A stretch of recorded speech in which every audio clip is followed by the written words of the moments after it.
Okay, can everybody in Zoom see my browser with this hop-in screen? Great.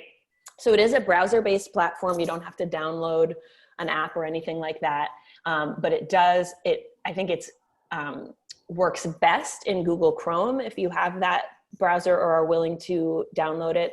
It also works well in Mozilla Firefox. Doesn't work as well in Explorer, Safari.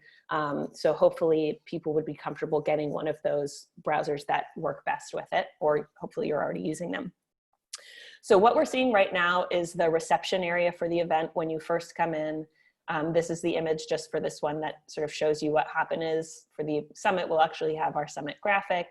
You have the name of the event, so you know where you are. When you log in, depending on when you log in, you'll see sort of what's going on right now, that there's something presenting on the stage, there are sessions happening, a bit of description of the event, the schedule.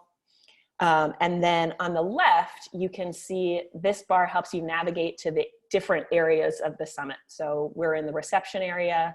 The stage is sort of where you might have any plenary speakers, folks from the stage, and where Jared will give his main presentation.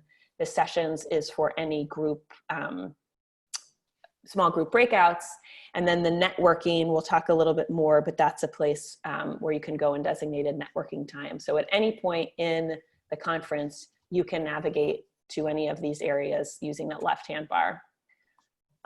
Over here on the right, this area is also visible wherever you are in the conference. You have a chat, and there's an event-wide chat, a chat when you're in the stage, and then session-specific chats.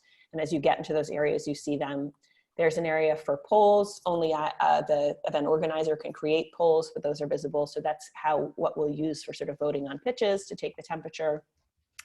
And then there's a people tab where, as other folks log in, you can see everyone who's in the event.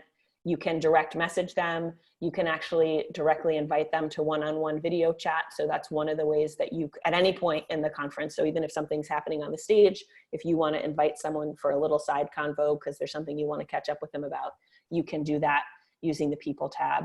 And this whole area can be minimized if you want to see the event a little larger, or maximized again.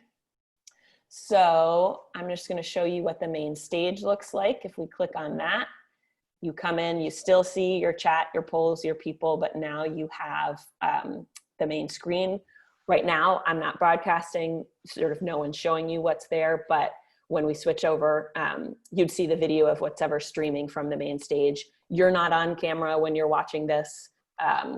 It's sort of like a webinar function where you see who's presenting. You can type questions using the chat, but mostly you're a passive viewer in this session. In the sessions, you'll see however many there are. Right now, we just have this one test session for the training.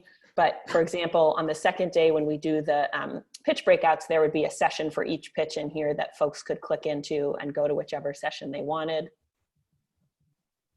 And you'll see when you get in, a session is more like a Zoom meeting, whereas in the stage, it's more like a webinar. In the session, up to 20 people can all be in there together. So when you get in, you have an option to just sort of keep watching as a passive viewer, or to share audio and video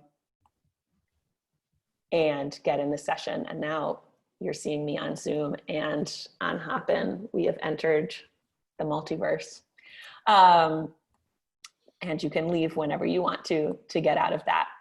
And lastly is the networking area.